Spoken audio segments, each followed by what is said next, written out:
Legenda Ular Ndaung. Cerita dari Provinsi Bengkulu. Pada zaman dahulu, pada sebuah puncak gunung yang terletak di wilayah Bengkulu, hiduplah seekor ular raksasa.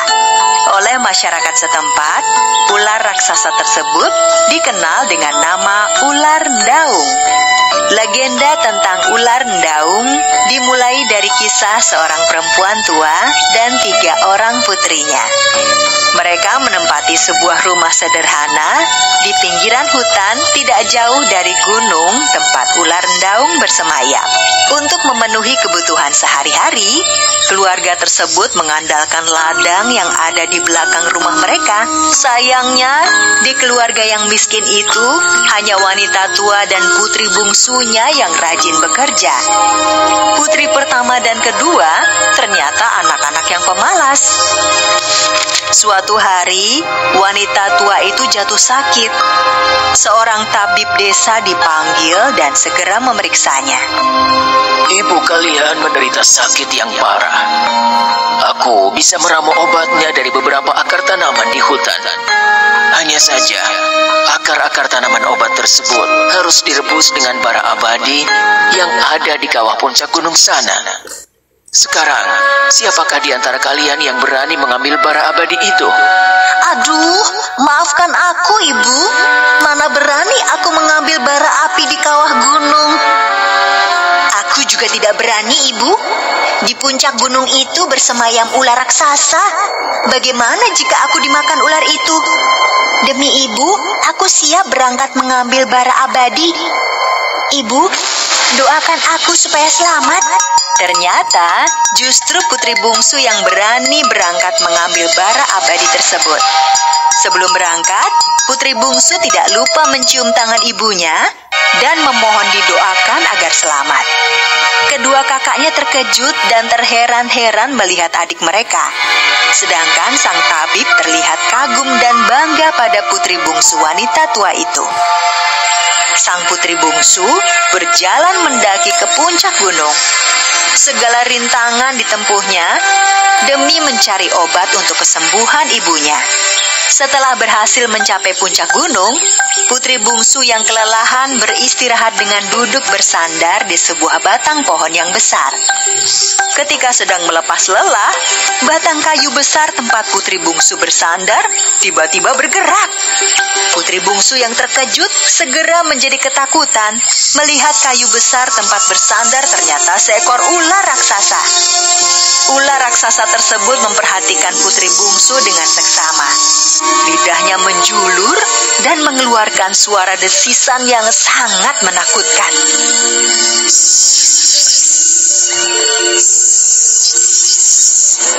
Apakah ular raksasa tersebut marah dan akan memakan putri bungsu?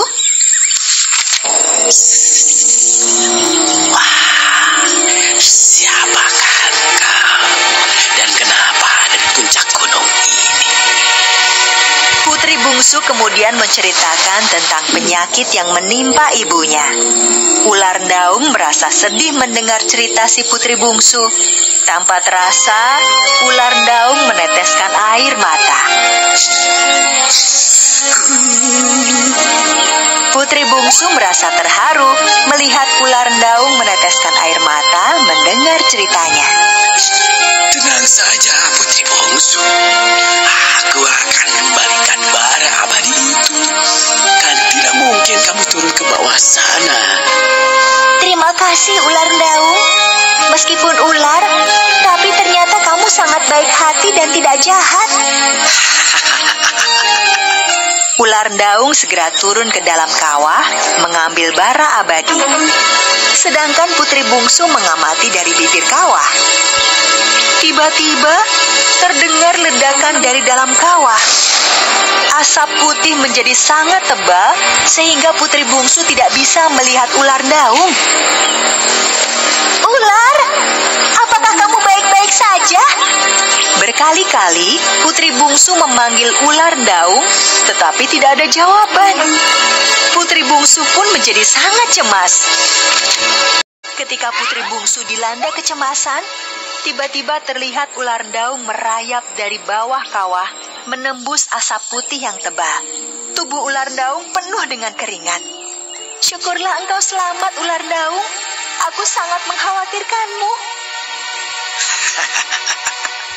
Kalau cuma masuk ke dalam kawah itu perkara kecil. Saya gitu loh. Tetapi bagaimana dengan bara abadinya? Apakah engkau berhasil membawanya? Ini dia. Wah, kamu hebat. Kalau begitu, bolehkah aku membawanya? Aku ingin sekali ibuku cepat sembuh. Setelah aku memberikan bara abadi ini, maukah engkau kembali ke sini? Kenapa aku harus kembali ke sini? Aku ingin menikah denganmu. Bagaimana ya? Aku bingung harus menjawab apa. Baiklah, mana mungkin ular menyeramkan sepertiku menikah dengan gadis cantik sepertimu. Terimalah bara abadi ini. Semoga ibumu cepat sembuh. Ular, aku akan segera pulang untuk mengobati ibuku. Setelah ibuku sembuh, aku akan segera kembali ke sini. Wah, benarkah? Terima kasih, Putri. Aku sangat bahagia. Sesampainya di rumah, kakak-kakaknya terkejut melihat putri bungsu selamat.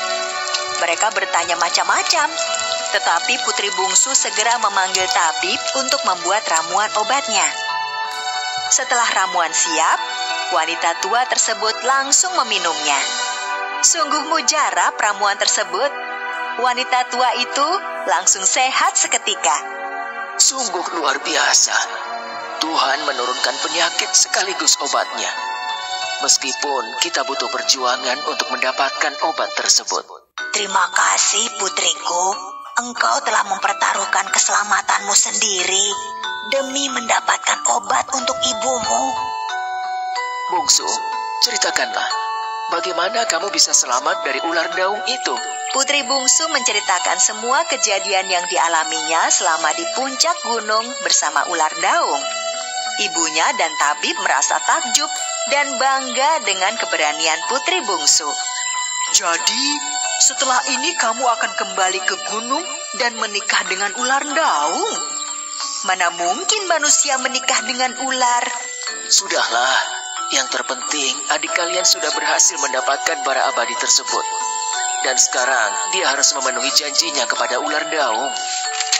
Putri bungsu pun kembali ke puncak gunung dan menemui ular daung. Malam harinya, putri bungsu sangat terkejut melihat keanehan yang terjadi pada ular daung. Ular yang sangat besar dan menyeramkan tersebut berubah menjadi sosok lelaki tampan. Kakanda, siapakah engkau sebenarnya? Adinda, aku sebenarnya adalah pangeran di kerajaan ini. Namaku Pangeran Abdul Rahman Alamsyah. Ular daung yang ternyata adalah Pangeran Abdul Rahman menceritakan bahwa dirinya dikutuk menjadi ular raksasa oleh pamannya. Sang paman sangat menginginkan menjadi raja sehingga harus menyingkirkan Pangeran Abdul Rahman Alamsyah yang merupakan putra mahkota. Jika malam hari, aku memang kembali ke wujud asli sebagai manusia. Tetapi jika pagi tiba, aku akan berubah lagi menjadi ular raksasa. Aku akan menikahi Adinda jika sihir ini sudah benar-benar musnah. Keesokan harinya, wanita tua dan kedua anak perempuannya pergi ke puncak gunung untuk melihat kabar putri bungsunya. Karena berjalan pelan, mereka baru sampai ke puncak gunung setelah malam tiba. Sesampainya di puncak gunung, mereka terkejut melihat si putri bungsu bersama seorang lelaki tampan, bukan dengan seekor ular. Putriku, siapakah lelaki yang bersamamu? Putri bungsu menceritakan tentang siapa sebenarnya ular daung yang selama ini ditakuti oleh warga di sekitar gunung tersebut. Syukurlah putriku, ini anugerah dari Yang Maha Kuasa, karena selama ini engkau sangat berbakti kepada ibu. Ketika malam telah larut, kedua kakak putri bungsu yang merasa iri ternyata merencanakan sesuatu. Melihat ibu, adiknya, dan Pangeran Abdul Rahman telah tidur, mereka berdua diam-diam membakar kulit ular milik Pangeran Abdul Rahman Alamsyah. Mereka mencoba memfitnah adiknya dengan meletakkan abu bekas kulit ular tersebut di dekat si putri bungsu. Pagi harinya, Pangeran Abdul Rahman Alamsyah yang baru bangun terkejut melihat kulit ularnya terbakar habis. Anehnya, bukannya sedih atau marah, Pangeran Alamsyah justru sangat gembira. Dia segera membangunkan si putri bungsu. Adinda, bangun. Ada apa, Kanda? Apakah Adinda yang membakar kulit ularku? Bukan, Kanda. Bukan aku yang melakukannya. Syukurlah, jika ada orang yang dengan rela membakar kulit ularku, maka aku benar-benar telah terbebas dari sihir itu. Kedua kakak si bungsu yang mendengar hal tersebut menjadi sangat menyesal. Mereka pun mengaku telah melakukannya. Setelah terbebas dari sihir, Pangeran Abdul Rahman Alamsyah segera kembali ke istana dan mengusir pamannya. Pangeran Abdul Rahman Alamsyah menikahi si putri bungsu dengan pesta besar-besaran. Pangeran Abdul Rahman Alamsyah kemudian dinobatkan menjadi raja, menggantikan pamannya yang jahat.